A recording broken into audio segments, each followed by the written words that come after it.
오늘 특별히 레위기 1장에서 7장 말씀, 그리고 로마서 12장 1절, 2절 말씀을 통해서 예배의 의미에 대해서 함께 살펴보기를 원합니다. 여러분, 교회를 다니면 당연히 예배를 드리게 됩니다. 왜냐하면 교회에서 가장 중요한 이것을 꼽으라고 한다면 예배이기 때문입니다. 그런데 사실 교회를 다니면서도 그냥 왔다 갔다 하시다 보면은 진짜 예배가 무엇인지를 잘 모르고 예배 드릴 때가 참 많이 있다라는 것이죠. 이 자리에 함께 하시는 사랑하는 성도 여러분, 저는 오늘 말씀을 통해서 구약 성경에 있었던 제사에 대해서 한번 살펴봤으면 좋겠습니다. 왜냐하면 이 구약 시대, 특별히 레위기에 있었던 이 제사 제도가 지금의 우리의 현장에서도 반드시 묵상하며 나아갈 수 있어야 되는 내용이기 때문입니다. 이스라엘 백성들은요, 지금 출애굽을 하고 있는 상태입니다. 지금 이 레위기가 어떤 상태냐면은 이스라엘 백성들이 애굽, 즉 이집트에서 나오고 나서 시내산에서 율법을 받게 됩니다. 말씀을 받게 됩니다. 그리고 나서 그 말씀을 가지고 모세가 이스라엘 백성들에게 가르치는 내용들이 이 레위기 율법의 말씀들입니다.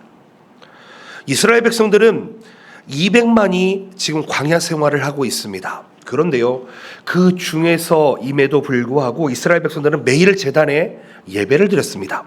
그 당시에는 제사를 드렸다라고 이야기합니다. 혹시 이런 얘기 들어본 적 있으십니까? 번제, 소제, 화목제, 속죄제, 속건제, 이런 것들을 하나님께 드리면서 하나님과의 관계를 매일매일 확인했다는 것이죠. 여러분, 이것은 단순한 의식이 아니었습니다.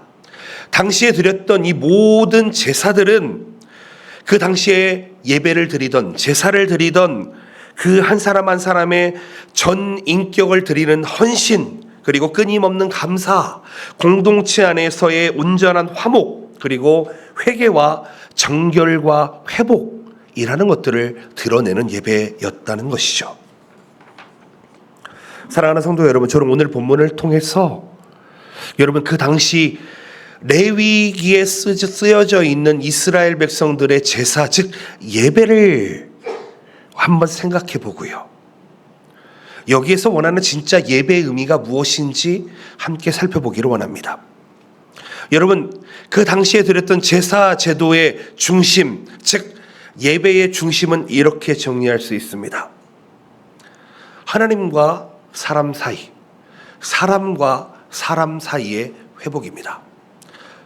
왜 예배를 드렸다고요? 하나님과 화목하기 위해서 예배를 드렸습니다. 왜 예배를 드렸다고요? 사람과 화목하기 위해서 예배를 드렸습니다. 이것은 결국 예수님께서 이 땅에 오셔서 너는 너희 주 하나님을 사랑하라, 그리고 너희의 이웃을 사랑하라 라고 하는 율법의 완성과 일맥상통하는 이야기입니다. 여러분, 여기 오늘 본문에 나타나고 있는 번제라고 하는 것은 전 생애를 하나님께 헌신한다라는 뜻을 가지고 있습니다. 소제라고 하는 것은 일상생활에서 흘러넘치는 감사의 마음을 드리는 것이고요, 화목제라고 하는 것은 재물의 일부를 함께 나누어 먹음으로써 이웃과의 교제를 하는 것을 화목제라고 이야기합니다. 또 속죄제, 속건제라는 것이 등장을 하는 것인데, 이것은 하나님 앞에 죄를 고백하고 자백하고, 그리고 내가 혹 이웃에게 죄를 지었다면 그것을 화해를 구하며 그 배상을 함으로써 하나님 앞에 거룩함을 얻는 과정이었습니다. 즉, 그 레위기 당시에 있었던 모든 제사 의식은 오늘날 우리에게도 적용되어져 있고, 즉 무엇입니까? 하나님과의 관계를 회복하면서 이웃과의 관계를 회복하는, 즉 상실된 평화를 되찾는 귀한 통로가 된다는 것입니다.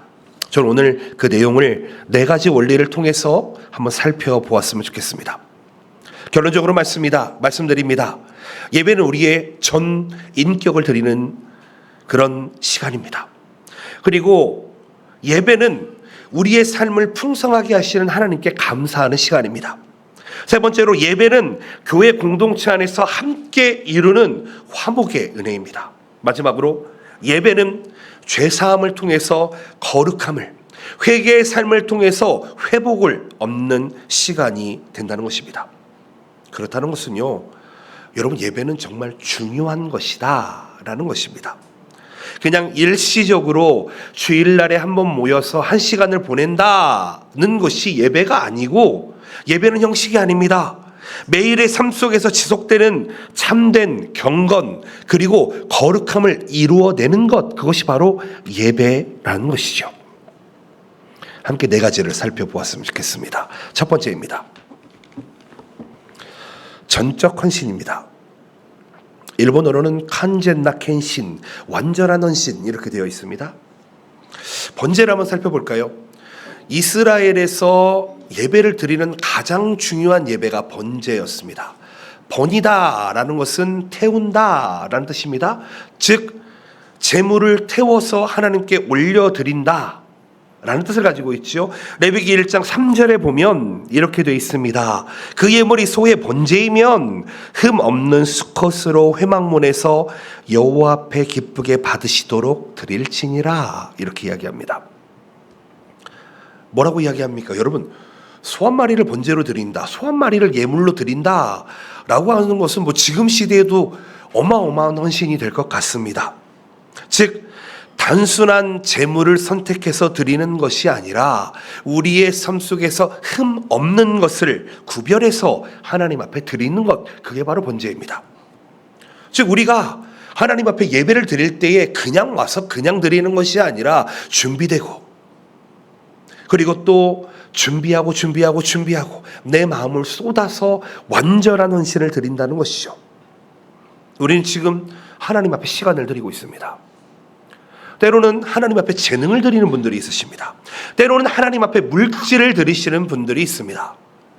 하나님 앞에 관계를 드리시는 분들이 있습니다. 그리고 심지어는 우리의 생각과 우리의 감정을 완전히 주님 앞에 내어놓는 분들이 있습니다. 즉 무엇입니까?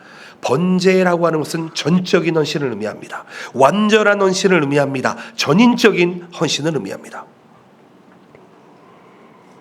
레위기 1장 5절 7절 말씀을 보시게 되면 제물을 제단 위에 올려놓습니다. 그리고 그 피를 제단 뿔에 바른 과정이 진행이 됩니다. 즉 번제의 예배는 무엇이냐? 우리의 온전한 존재가 하나님 앞에 놓여짐으로 시각적으로 보여진다는 것입니다. 여러분, 여러분의 삶은 하나님 앞에 지금 드리고 계십니까? 나의 삶을 조각조각 쪼개서 하나님 앞에 올려서 드릴 준비가 되어 계십니까?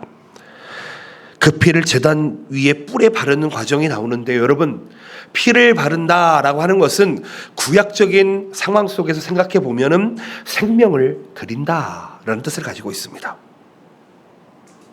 이것은 번제를 드리는 사람의 헌신이 그들의 에너지와 생명력, 심지어 우리의 호흡과 같은 일상적인 순간들까지 포함한다는 것입니다.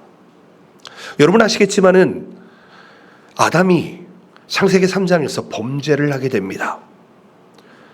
그러고 나서 내 몸이 벗고 있는 것을 알게 되고 수치를 느끼게 됩니다. 그때 하나님께서 그에게 주신 것이 무엇입니까? 아담은 자기의 부끄러움을 가리기 위해서 나뭇잎으로 몸을 가린 상태였습니다. 하나님께서 어떤 옷을 입혀주셨지요? 가죽옷을 입혀주셨습니다. 근데 우리가 가죽옷이라고 얘기하면 지금의 좋은 가죽을 입혀줬구나 이렇게 생각해서는 안 됩니다. 가죽이 만들어지기 위해서는 반드시 도축 작업이 있어야 됩니다. 생명의 희생이 있어야 됩니다. 피가 뿌려져야 됩니다. 가죽옷은 그냥 가죽옷만을 의미하는 것이 아니라 이 가죽옷이 만들어주기 위한 피의 희생이 있었구나라는 것을 깨달아야 한다는 것입니다. 제물의 피가 제단의 뿔에 묻혀지는 것처럼 우리의 모든 삶이 제단 위에 새겨지는 경건의 표시가 돼야 된다는 것이죠. 여러분 정말 재미있는 것은요, 번제라고 하는 것은 태워서 올려드리는 것을 의미합니다. 근데 히브리어로 이 단어가 재밌습니다. 올라라는 단어를 사용합니다. 번제는 뭐라고요? 올라. 뭐라고요? 태워서 올려드린다. 한국말로 기억하면 참 쉬울 것 같습니다. 올려드린다. 올라구나. 여러분, 하나님 앞에 우리는 지금 번제를 드리기 위해 모였습니다. 제물이 제단 위로 완전히 올라가 하나님께 닿는 것처럼, 향기로 닿는 것처럼 우리의 헌신도 또한 하나님께 온전히 올라가 하나님과 교통하는 그런 영적 제사가 회복되시는 여러분들 되시기를 축복드립니다. 여러분, 이 원어 해석은 우리에게 헌신을 단순히 하라라는 것을 이야기하는 것이 아니라 우리의 영혼 육을 하나님께 향기로 올려드려라 라는 것입니다. 아마 오늘날 살아가는 우리 성도들도 마찬가지일 것 같습니다. 여러분, 성도들의 헌신은 구별됩니다. 이 자리에 여러분 앉아 계시지만 보이지 않는 곳에서 헌신하시는 분들이 참 많이 있습니다. 그 헌신으로 드리는 올라, 번제 또한 하나님께서 흠양하신다는 것을 기억하셨으면 좋겠습니다. 우리 성도들이 아침에 눈을 뜨는 순간부터 하루를 통해서 느끼는 기쁨과 슬픔, 그리고 성공과 실패의 매 순간을 하나님께 올려드리면서 하나님, 이 오늘 하루를 하나님께 드립니다 라는 마음으로 살아가게 된다면 우리는 매일 하나님 앞에 번제를 드리며 살아가는 것과 다르지 않다는 것입니다. 여러분, 신앙생활은 교회에서만 하는 것이 아닙니다. 진짜 신앙생활은 나의 삶의 순간순간을 통해서 때로는 가정과 직장과 여러분들이 있는 모든 삶의 장소에서부터 시작돼야 됩니다. 여러분, 이것처럼 일상의 올라, 일상의 번제, 일상의 헌신들이 모여서 우리를 거룩한 삶으로 이끌어냄을 기억하시기를 예수님의 이름으로 축복드립니다. 바라옵고 나옵기는 전적 헌신을 의미했습니다. 여러분, 물질을 드려라, 돈을 드려라, 건강을 드려라 이야기하지 않습니다. 여러분, 하나님 앞에 인격적으로 나의 전 인격을 드려보시기를 축복드립니다. 전적으로 드릴 때 하나님께서 전적으로 반응하십니다. 여러분, 이번 주 혹 하루하루 매일을 하나님 앞에 오늘의 나를 전적으로 드려보시기를 축복드립니다. 구체적인 언어로 고백하며 드려보시기를 축복드립니다. 예를 들어볼까요? 하나님, 오늘 만날 동료들에게 내가 사랑을 실천하게 도와주시옵소서. 하나님, 오늘 남편에게 격려의 말 한마디, 사랑의 말 한마디 전하게 도와주시옵소서. 오늘 아내에게 따뜻하게 인사하게 도와주시옵소서. 오늘 자녀들에게 뭐라고 하기 이전에 그들을 위해서 기도하게 도와주시옵소서. 오늘 맡은 일에 최선을 다하며 하나님께 영광 올려드리게 도와주시옵소서. 여러분, 이렇게 한번 기도해 보시기를 바랍니다. 번제가 요구하는 것은, 올라가 요구하는 것은 전적 헌신입니다. 전 존재의 헌신입니다. 여러분, 하나님 앞에 헌신하는 그 삶이, 그 습관이 나의 삶에 뿌리 깊게 있게 내리실 수 있기를 예수님의 이름으로 축복드립니다. 아멘. 자, 두 번째로 생각해 볼 수 있는 것은 감사의 예물입니다. 레위기 2장 1절 말씀을 보시게 되면 이렇게 되어 있습니다. 누구든지 소재의 예물을 여호와께 드리려거든 고운 가루로 예물을 삼아 그 위에 기름을 붓고 또 그 위에 유향을 놓아, 이렇게 이야기합니다. 소재라고 하는 것은 곡물을 빻아서 기름으로 만들어서 하나님께 드리는 예물을 의미합니다. 소재는 특별히 우리의 감사의 마음을 담아서 올려드리는 곡식 예물입니다. 우리 교회에서도 매주 감사 헌금을 하시는 분들이 계십니다. 아마 그거에 타당한 단어라고 이야기할 수 있을 것입니다. 자, 이 예물을 준비하는 과정은 이렇습니다. 가루를 곱게 빻습니다. 곱게 빻고 기름을 섞고 유향을 더합니다. 하나님은 향기를 좋아하시는 것 같습니다. 향기를 좋아하시는 것 같아요. 저 무엇입니까?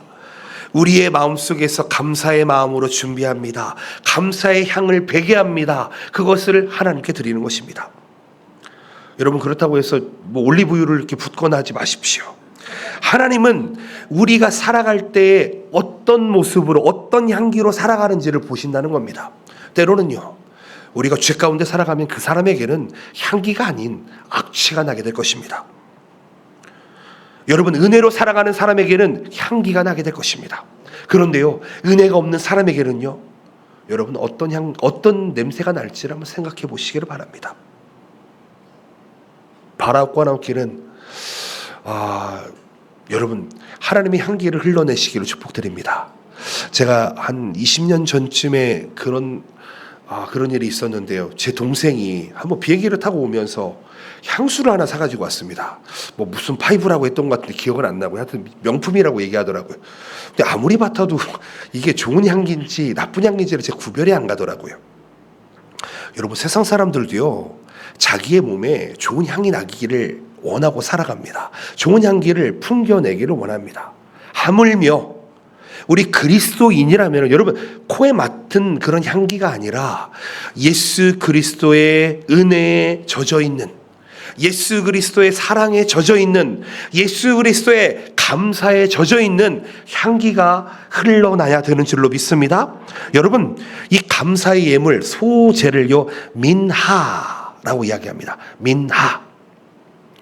이것은 드린다라는 뜻을 가지고 있습니다. 드린다.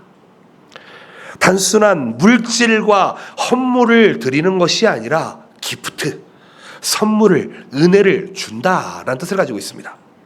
민하.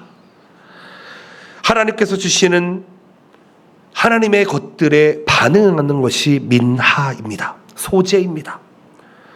여러분, 우리는 하나님께서 주시는 특별 은총과 일반 은총 사이에 살아가고 있습니다. 특별 은총이 무엇인지 아십니까? 하나님의 말씀입니다. 하나님의 말씀으로 인해서 창조주 하나님이 계시되고 우리는 그 창조주 하나님을 믿고 나아갈 수 있습니다.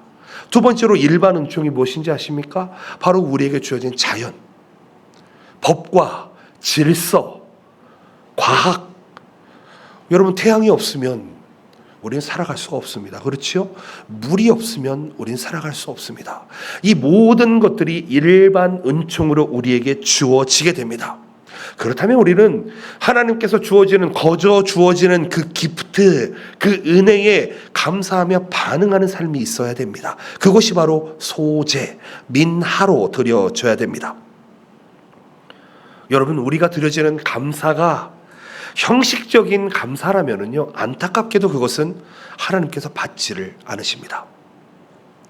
여러분, 작은 것 하나를 드리더라도요, 내 마음을 담는 것이 중요하다는 것입니다. 예를 들어볼까요? 제가 유초등부 아이들에게 설교를 정말 많이 했었습니다. 그리고 절기가 되면 아이들에게 헌금 봉투를 나눠주고 이렇게 이야기합니다. 얘들아, 단 1엔을 넣더라도 감사하는 마음으로 넣어라. 너가 그 봉투 안에 10,000엔을 넣는데 감사가 들어있지 않는다, 마음이 들어있지 않는다, 그것은 하나님께서 받지 않으신다. 많고 적음의 문제가 아니다. 하나님 앞에 나의 마음을 담느냐 담지 않느냐가 중요하다는 것입니다.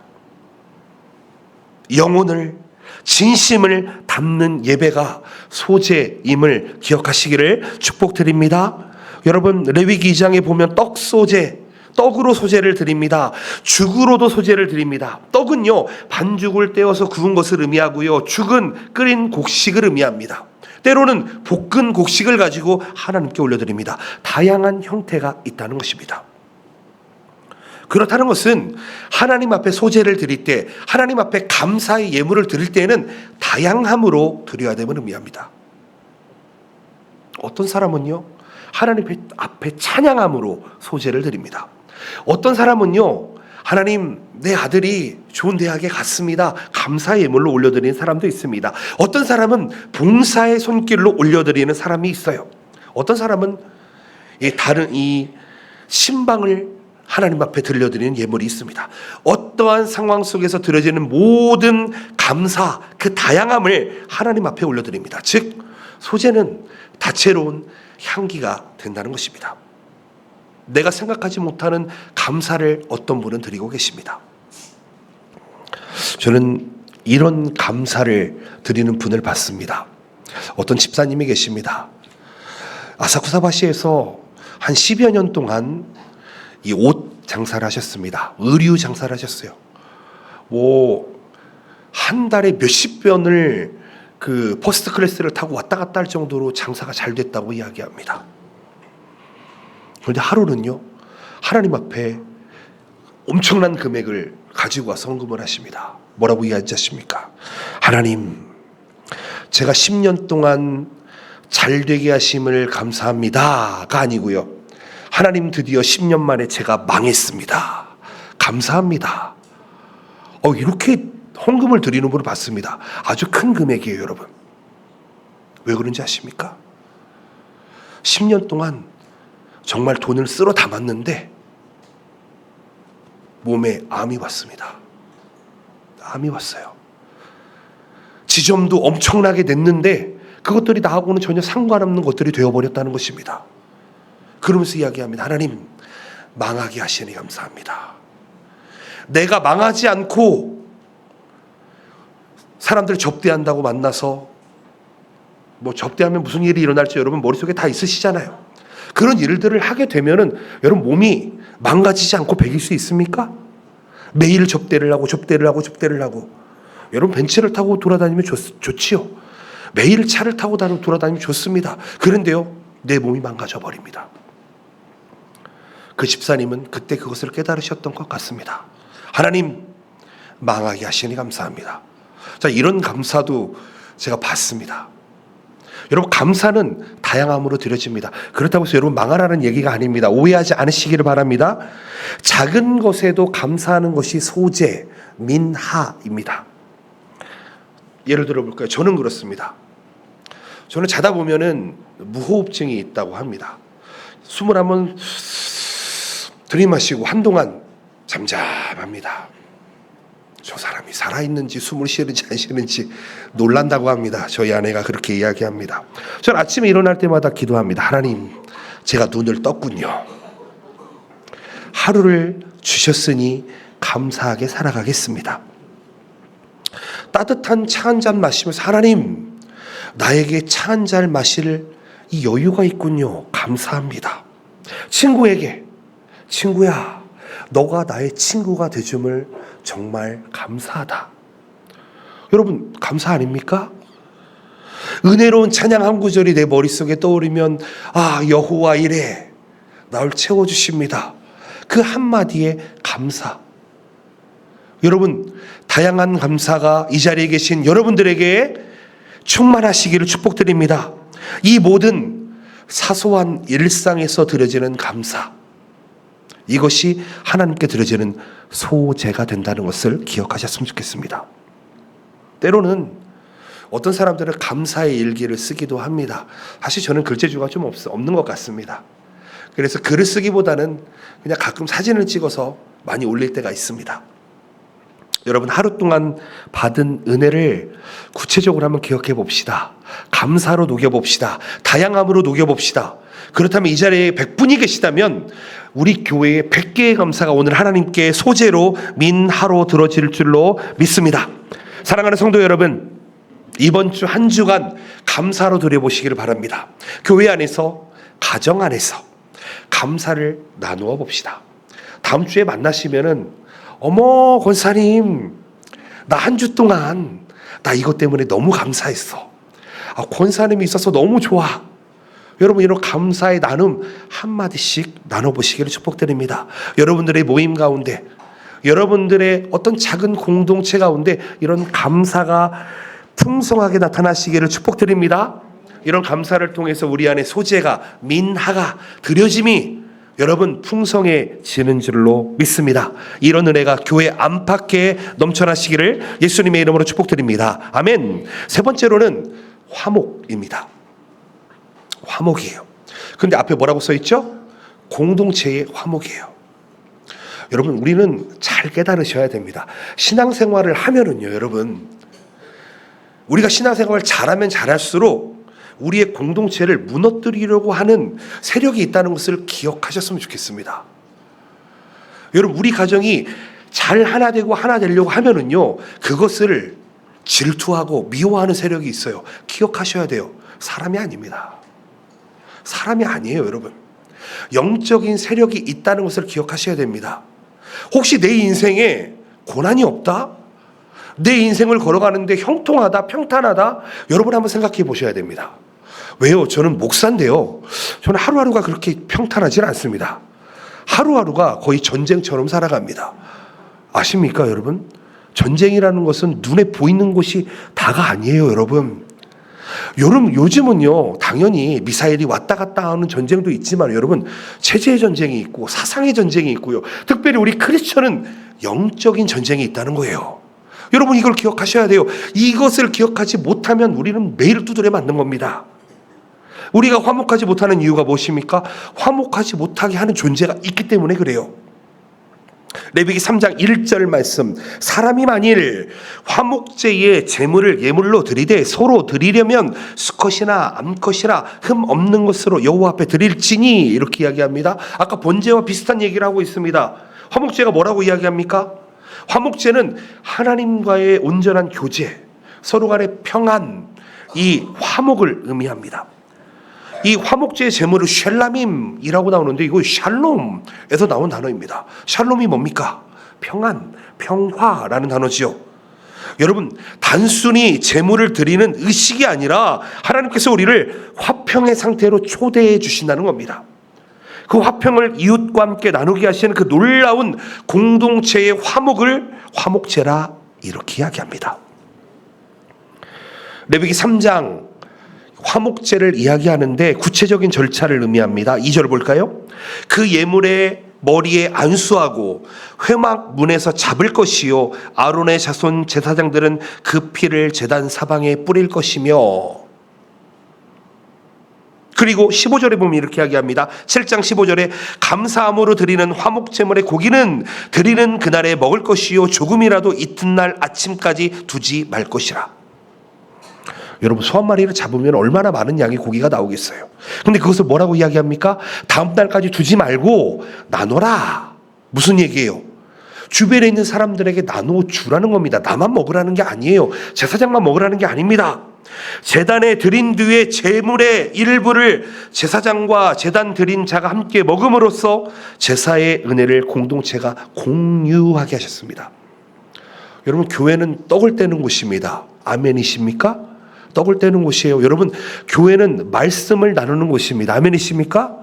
교회는 이 두 가지가 있어야 됩니다. 에클레시아, 하나님의 말씀을 듣고 나누는 여러분 행동이 우리의 삶 속에 있어야 됩니다. 실천이 있어야 됩니다. 두 번째로는 코이노니아, 우리의 음식을 나누는, 나의 삶을 나누는, 이 두 가지가 없으면 그것은 교회가 될 수가 없습니다. 다시 한번 말씀드립니다. 요즘 여러분, 랜선 교회라는 얘기 들어본 적 있으십니까? 요즘은 인터넷으로도 목양을 하는 시대가 되었습니다. 건물이 없습니다. 인터넷에서 상담을 받고 기도 제목을 받고 하는 그런 교회인데도요, 몇만 명이 모이는 교회가 있습니다. 오히려 그것을 장려하는 곳이 있습니다. 그런데요, 좀 생각해 볼 문제라는 것이죠. 코로나 때 우리는 온라인 예배라는 것을 시작을 했습니다. 우리 교회는 지금도 온라인 예배를 계속 진행하고 있습니다. 그런데요, 여러분 기억하셔야 됩니다. 온라인 예배가 아시죠? 여러분, 그게 완전할 수 없다는 것입니다. 신앙생활은 절대로 개인을 의미하지 않습니다. 신앙생활은 커뮤니티, 공동체로 드려지는 것입니다. 여러분, 혼자서 신앙생활하는 것은 쉬울 것입니다. 그런데요, 함께 신앙생활하는 게 얼마나 어려운지 아십니까? 그 가운데 주어지는 관계를 통해서 하나님께서는 공동체의 화목을 지금도 원하신다는 것입니다. 왜요? 공동체가 무너지게 하는 원인들이, 그런 존재들이 공격하고 있으니까. 여러분, 무엇입니까? 오늘 이 시간에 드려지는 이 예배가 화목자가 되시기를 예수님의 이름으로 축복드립니다. 샬람임, 여러분 샬롬이 넘치는 예배가 돼야 됩니다. 화목이 되는 예배가 돼야 됩니다. 얼굴을 보면서 저 왼수 이러면 안 됩니다. 여러분, 얼굴을 보면 하나님의 형상, 할렐루야, 할렐루야, 아름답군요. 여러분, 존중하는 마음으로 나가실 수 있어야 됩니다. 그렇죠. 여러분, 저를 보시면서도 목사님 잘생기셨습니다 한마디 해주시면 제가 기분이 좋을 것 같습니다. 장로님 보시면서 장로님 오늘은 이 정장이 너무 멋있으십니다 이렇게 얘기해 주시면 얼마나 좋겠습니까? 여러분, 화목제는 무엇을 의미하냐면은 완전함, 화평, 그리고 온전함을 의미합니다. 화목제는 특별히 단절된 관계가 회복되는 것을 의미합니다. 하나님과 사람의 관계, 사람과 사이에서 온전하게 회복되는 것이 바로 샬람임. 즉, 우리의 예배가 개인적인 예배를 넘어서 서로가 서로를 상처를 감싸주고 사랑해주고 안아주고 치유하고 공동체 전체의 화목을 바라보는 예배가 될 수 있어야 됩니다. 제가 요즘 너무 똑같은 얘기만 하고 있는 것 같습니다. 여러분, 오늘날 교회에 회복되어야 될 예배가 바로 이 화목제입니다. 여러분, 이 화목제가 우리 교회 안에서, 특별히 우리 가정 안에서, 우리가 속해 있는 공동체 안에서 드려주시기를 축복드립니다. 교회에서만 드리는 게 아니에요, 여러분. 여러분들의 삶의 모든 형편 속에서 드려지는 예배가 됩니다. 저는 좀 아쉬운 게 있습니다. 주일날에 우리 성도님들 예배드리고 또 식사하고 하는 거 너무 좋습니다. 그런데 성도들 간의 마지와리, 이 코이노니아가 좀 많이 활성화되면 좋겠다라고 생각을 합니다. 서로의 삶을 나누고 기도 제목을 나누고 각자의 짐을 덜어줄 때, 때로는요, 여러분, 제가 인생을 살아보니까 그렇더라고요. 제가 가지고 있는 무거운 짐을 대신 져주지 않아도 괜찮습니다. 다만 옆에 와서, 여러분, 누구누구 형제님, 누구누구 자매님 많이 힘드시죠? 기도할게요. 여러분이 격려의 말 한마디가 그 사람에게는 삶의 의미가 되고요, 어떠한 무거운 짐이 있어도 능히 이겨낼 수 있는 힘이 된다는 것을 기억해 보셨으면 좋겠습니다. 여러분, 꿈을 꾸는 데는 돈이 들지 않습니다. 아멘이십니까? 그렇죠. 혹시 꿈꾸시는데 돈 내시는 분이 있으면은 좀 그 이상한 꿈을 꾸고 계시는 겁니다. 여러분, 그리고 격려의 말 하는데 돈 들어가지 않습니다. 여러분, 하나님 앞에 많은 헌금을 하시기 이전에 옆에 있는 연약한 자들, 힘든 자들에게 가서, 여러분, 너는 그것 때문에 힘든 거야, 또 네 인생 네가 꼬른 거야, 이런 얘기하지 마시고요. 여러분, 그런 얘기하지 마시고, 집사님, 권사님, 장로님, 성도님, 형제님, 자매님 잘하고 있어요. 저 정말 감사합니다. 저를 위해서 격려해 주시는 분이 참 많이 있다고 저는 알고 있습니다. 그 한마디 들으면은요, 오늘 마음 한번 쑥 가라앉았다가, 그래, 오늘도 일어나서 또 해야지, 내일도 또 걸어가야지, 힘이 납니다. 여러분, 어떠십니까? 화목의 말 한마디 오늘 해보시면 어떨까요? 여러분, 저보고 뚱뚱하다고만 하지 마시고요. 뚱뚱한 사람한테 뚱뚱하다 그러면은 상처받습니다, 여러분. 농담이고요. 여러분, 그 현상만 보지 마시고 여러분, 그 뒤를 볼 수 있는 여러분들 되시기 축복드립니다. 아파 보이시는 분 있으면은 옆에 가서 그냥 조용히 기도해 주십시오. 힘들어 보이시는 분 있으면 가서 가르쳐 주려고 하지 마세요. 본인이 제일 잘 알아요. 뭘 잘못했는지 뭘 잘했는지는 본인이 제일 잘합니다. 여러분, 그냥 격려의 말 한마디가 여러분 교회 안에 화목제로 하나님 앞에 드려질 것입니다. 여러분, 집에 계시는 여러분들의 남편, 평생 왼수같이 말 안 듣죠? 제가 남편이지만 저도 그런 것 같습니다. 말 진짜 안 듣는 것 같아요. 근데 여러분, 그래도 남편, 오늘도 화이팅, 잘할 수 있어, 오늘 너무 수고했어. 여러분, 그 한마디가 여러분의 남편을 살릴 뿐더러 여러분의 가정을 살리는 줄을 믿습니다. 제가 예를 들어서 얘기했습니다. 남편이 있으신 분은 남편한테 그렇게 하시고, 아내가 있으신 분은 아내한테 그렇게 하시고, 부모님, 형제, 자매, 자녀들이 있으면 여러분 하루에, 그렇죠, 평소 때 그런 얘기 해본 적이 없으니까 좀 닭살이 돋을지는 모르겠습니다. 해보십시오. 훈련해 보십시오. 여러분들의 그 말 한마디가, 그 화목의 말 한마디가 여러분들의 인생을 평안하게 만드는 줄로 믿습니다. 레위기에서 화목제를 왜 얘기합니까? 공동체 안에서의 예배는 화목이어야 하기 때문입니다. 사랑하는 성도 여러분,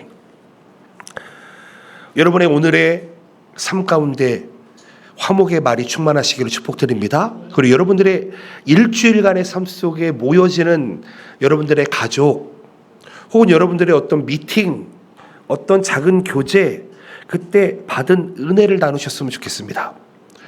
여러분, 매일매일 네거티브하게 부정적인 이야기만 하시면은요, 내 인생은 그렇게 살아가게 됩니다. 그런데요, 하나님께서 주신 저기 권사님, 나 오늘 은혜 받았잖아, 하나님께서 나한테 이 은혜를 주셨어. 여러분, 은혜를 나누면 이 은혜는 30배, 60배, 100배의 열매를 맺게 되는 줄로 믿습니다. 여러분, 마이너스 인생 살지 마십시오.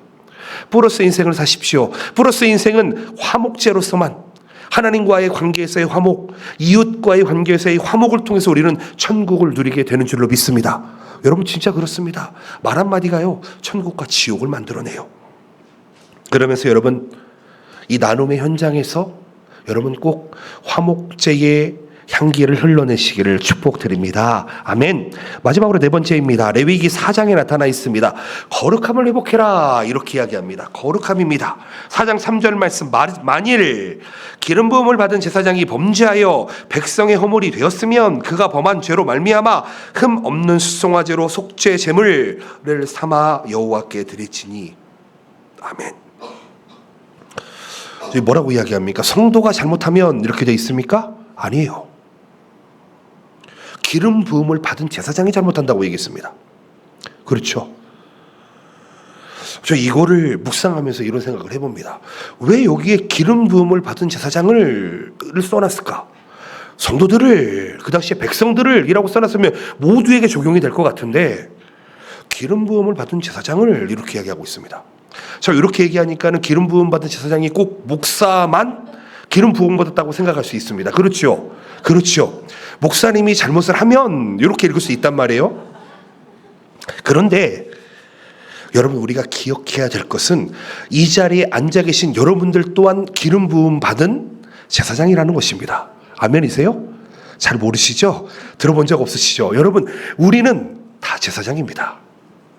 구약 시대를 지금 이야기하고 있는데요. 지금 우리 신약 시대 이후를 살아가는 우리들 또한 여러분 만인 제사장이라고 하는 신학적인 표현이 있습니다.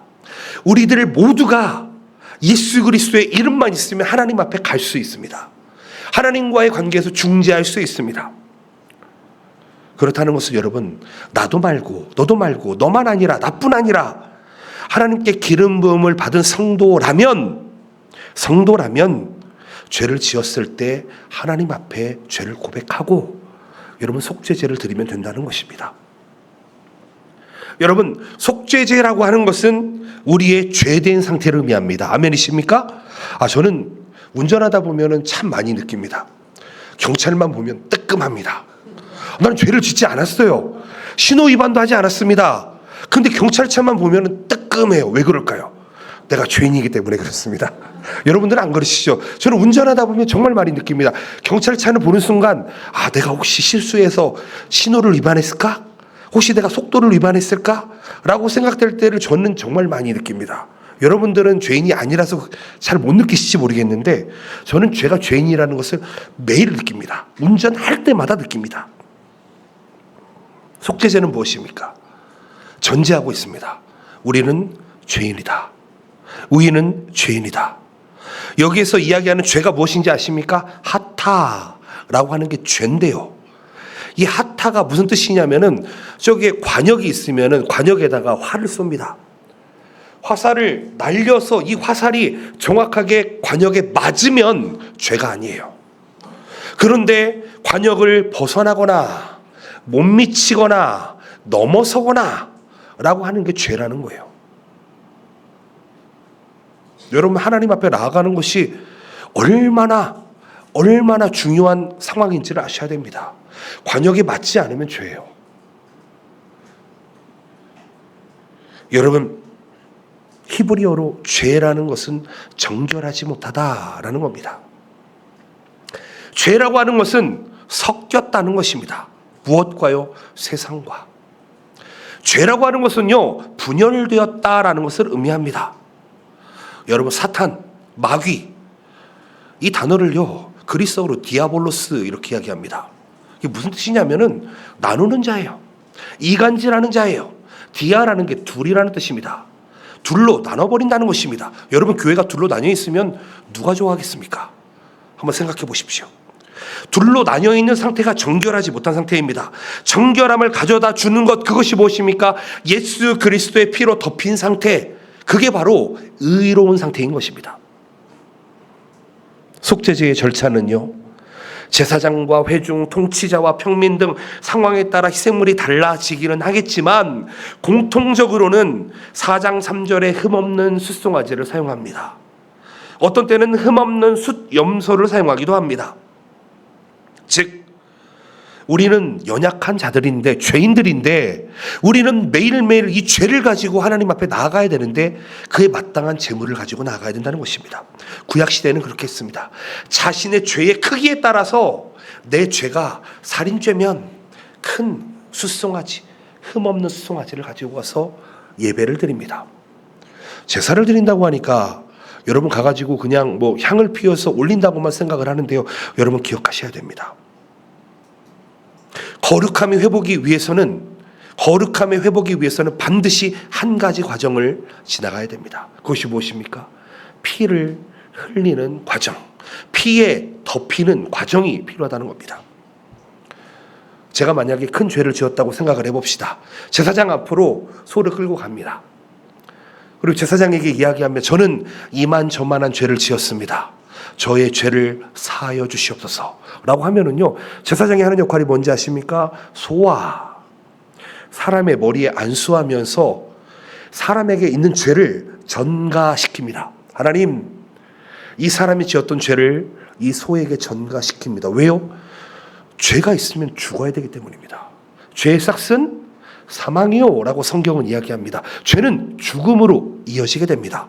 그렇기 때문에 죄를 해결하기 위해서는 이 죄를 전가시킵니다. 누구를 통해서? 제사장을 통해서 전가됩니다. 그리고 나서 이 소를 죽이면 이 죄와 함께 소는 죽게 되는 것입니다. 그런데 이 소를 죽이는 사람이 누구입니까? 저처럼 큰 제사장입니까? 칼로 죽입니까? 그렇지 않습니다. 이 소를 끌고 온 사람이 자신의 죄를 가지고 있는 소를 죽이게 됩니다. 그래도 여러분 한번 생각해 보시기 바랍니다. 혹시 소 잡아보신 적 있으십니까? 소 잡는 과정을 보신 적 있으십니까? 저 시골에서 많이 봤습니다. 많이 봤습니다. 소를 잡고 돼지를 잡고 심지어는 뭐 집에서 뭐 닭을 잡는 거 정말 많이 봤던 것 같습니다. 여러분, 살아있는 생물에 여러분 목을 따면 무슨 일이 발생할 거라고 생각하십니까? 전문가가 아니고요. 전문가가 아닌 비전문가가 한 번에 소를 죽일 수 있다고 생각하십니까? 못 죽여요, 여러분. 소를 한번 죽이기 위해서는 한 번에 죽일 수가 없습니다. 뭐 목이 찌른다고 죽지도 않습니다. 찌르면 무슨 일이 일어날까요? 발작을 하죠. 그러면서 치가 여기저기 흩어지게 됩니다. 피에 덮어지게 됩니다. 제가 말씀드렸습니다. 죄가 있는 상태는요, 나누어져 있습니다. 죄가 있는 상태는 관역에 닿지 않습니다. 죄가 있는 상태는 관역을 넘어가게 됩니다. 그런데 죄가 없는 상태가 어떤 상태라고요? 이 피에 덮여져 있는 상태라고요. 우리는 이 제물의 피를 통해서 덮여져 있습니다. 피에 덮여진 사람은 의인이다, 성경은 이야기합니다. 예수님께서 우리의 죄를 위해서 십자가에 달려 죽어주셨습니다. 달려 죽은 게 중요한 게 아닙니다. 그 죽으실 때의 그 피가, 그 보혈이 우리의 몸을 덮습니다. 아멘이시죠? 그런데 우리는 아직 죄인이거든요. 그냥 의의 피가 덮여져 있는 상태일 뿐입니다. 그 상태를 의인이다 라고 하나님이 보신다는 거예요. 그런데 우리는 아직 완전하지 않습니다. 왜요? 이 땅에서는 죄성 가운데 죄가 만연한 삶을 살아가기 때문에 아직도 죄와 타협할 때가 너무나 많습니다. 여러분, 속죄제, 속건제를 통해서 하나님이 원하시는 것이 무엇입니까? 하나님 앞에 특별한 잘못이 있다면 그것을 하나님 앞에 고백해라 라는 것입니다. 너의 죄를 고백해라 라는 것입니다. 레위기 5장 16절 말씀, 성물에 대한 잘못을 보상하되 그것의 5분의 1을 더하여 제사장에게 주어라. 속건제라는 것은 성물에 대해 잘못했을 때, 하나님의 사람에 대해 잘못했을 때 배상하라 라고 이야기합니다. 이 제사를 통해서 이야기하는 것이 무엇이냐면, 누군가에게 피해를 끼치고 누군가에게 특별히 하나님 앞에 범죄했다면 이것은 단순한 용서로 끝나는 것이 아니라 이웃과의 관계 회복 플러스 실질적 배상이 필요하다는 것입니다.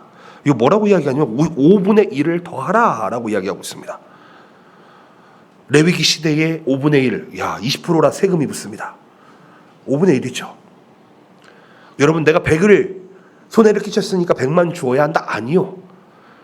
성경에서 이야기하는 셈은 그 이상을 배상하라 라고 이야기하고 있습니다. 속죄제, 여러분, 단지 이 제사들은요, 이스라엘 제사장의 의무로 드려지는 것뿐만 아니라 오늘날 우리에게도 적용되고 있다는 것을 기억하셔야 됩니다. 여러분 이 가운데 죄 안 짓는 분 아마도 없으실 거라고 저는 생각을 합니다. 왜요? 우리 안에 죄성이 아주 풍성하기 때문입니다. 아주 그냥 훅훅 저으면은요 10년 전에 있던 죄부터 쭉쭉 올라옵니다. 여러분들은 안 그러시죠? 깨끗하셔서. 근데 저는 이게 저으면은 옛날에 있던 게 막 올라옵니다.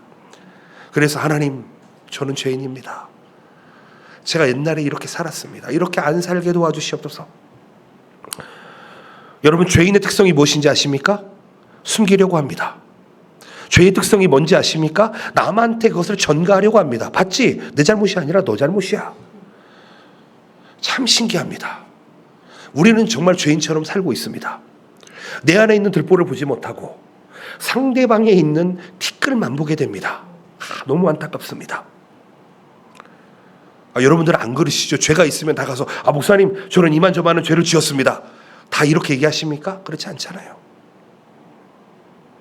여러분 우리 안에 변명하고 우리 안에 내 죄를 내가 책임을 묻는 것이 아니라 남에게 전가하려고 하는 자세가 있다면 여러분 그것은 우리 안에 죄성이 있기 때문입니다. 어떻게 해야 될까요? 해결하셔야죠. 무엇으로? 속건제와 속죄제와 같은 방법으로 하나님 앞에 하나님 예수 그리스도의 보혈로 나를 덮어주시옵소서. 내 자격을 할 수 없습니다. 내 힘으로 할 수 없습니다. 나를 도와주시옵소서. 그런데 감사한 것은요 요한일서에 이런 구절이 있다는 것입니다. 만일 우리가 죄를 자백하면 그는 미쁘시고 의로우사 우리 죄를 사하시며 우리를 모든 불의에서 깨끗하게 하실 것이요. 아멘. 뭐라고 이야기합니까? 죄를 자백하라고. 누구에게요? 하나님께. 누구를 통해서? 예수 그리스도를 통해서요. 그는 어떤 분이시라고요? 미쁘시고 의로운 분이시래. 미쁘신 신뢰할 만한 분이십니다.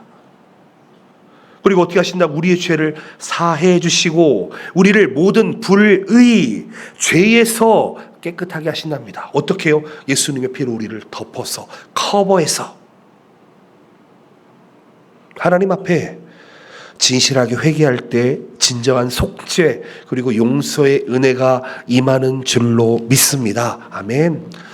여러분 내 약함을 고백하는 것은 큰 용기가 필요합니다. 여러분 내 죄를 고백하는 게 얼마나 큰 용기가 필요한지 아십니까? 근데요 정말 신기한 게 뭔지 아세요? 이것도 매일 하다 보면 훈련이 됩니다. 무슨 얘기냐면 여러분 해봐야 맛을 볼 수 있다는 거예요. 이렇게 이야기합니다. 목사님 저는 하나님이 저에게 말씀해 주시면 저는 따를게요. 하나님이 저에게 뭔가 기적을 보여주시면 제가 하나님을 믿을게요. 하나님께서 나에게 뭔가 말씀해 주시고 뭘 해주셔야지 내가 보고 믿지요. 보통 그게 세상 사람들의 어프로치입니다. 방법이. 근데 여러분 성경의 방법은 그렇지 않습니다. 보이지 않아도 이해되지 않아도 한 걸음 걸어가 보는 것이 믿음인 줄로 믿습니다. 여러분 우리 죄인이기 때문에요.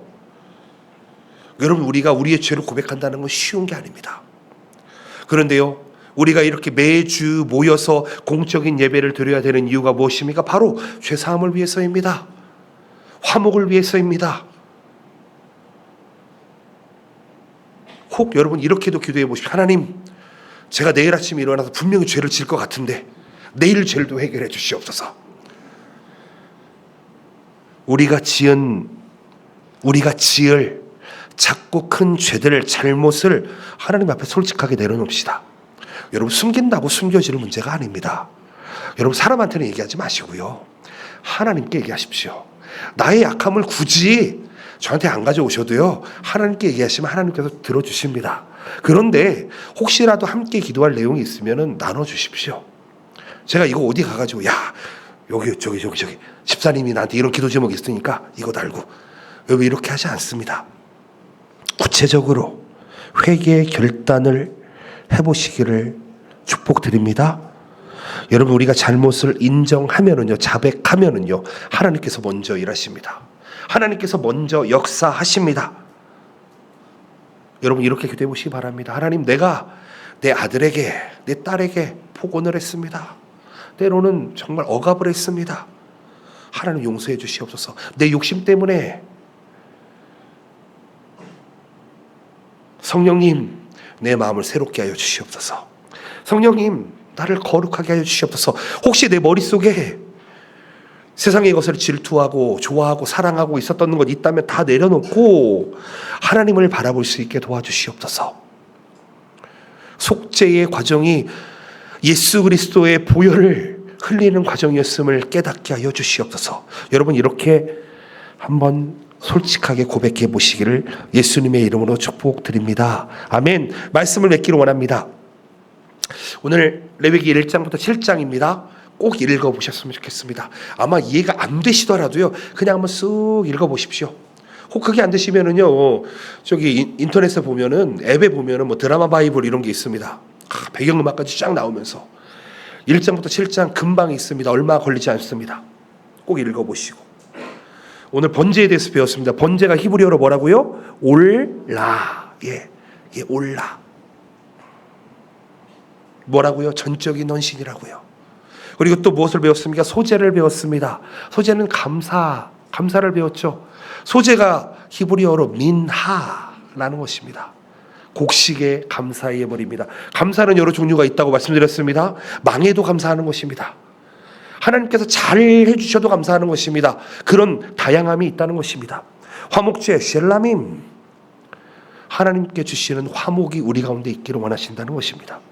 그리고 속죄제와 속건제는 우리의 회개와 거룩의 회복을 이야기한다는 것이죠. 여러분, 이것은 단순한 의례나 형식이 아닙니다. 뭐서 고기를 오른쪽에 두고 뭐 과일을 왼쪽에 두고, 여러분, 이런 거 아닙니다. 제사라고 하니까 우리 한국에서 이루어지고 있는 어떤 그런 제사의 형식을 이야기하는데 그런 게 아닙니다.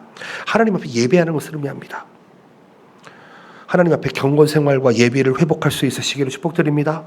온전한 헌신, 진심 어린 감사, 그리고 화목, 그리고 솔직한 회개. 이 죄의 문제와 해결했을 때 우리에게 주어지는 게 뭔지 아십니까? 그 상태가 바로 하나님의 나라가 임한 상태가 된다는 것입니다. 천국의 상태가 된다는 것입니다.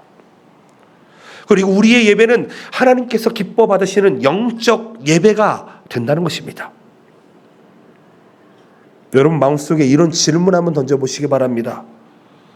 여러분들의 일상과 사역, 관계에서 정말 내가 흠 없이 헌신하고 있는지, 혹 나의 삶 속에서 사소한 순간에도 내가 하나님 앞에 감사하고 있는지, 혹 내가 속해 있는 커뮤니티, 공동체 안에서 서로를 진심으로 사랑하고 섬기면서 화목을 이루어 나가고 있는지, 혹 나는 나의 잘못을 고백하면서 나의 잘못을 인정하면서 하나님 앞에 책임을 지는 삶을 살고 있는지, 여러분 결단해 보시기를 예수님의 이름으로 축복드립니다. 이러한 예배가, 이러한 제사가 지금 이 시대를 살아가는 우리 동경복음교회 모든 성도님들, 이 시간에 함께 예배하시는 모든 성도님들에게 이 예배가 이루어지시기를 예수님의 이름으로 축복하며 기도드립니다. 아멘. 여러분 기도하며 나갑시다. 오늘 말씀 생각하시면서 기도했으면 좋겠습니다. 여러분 깨달아지신 것 한번 묵상해 보셨으면 좋겠습니다. 리마인드 하셨으면 좋겠습니다.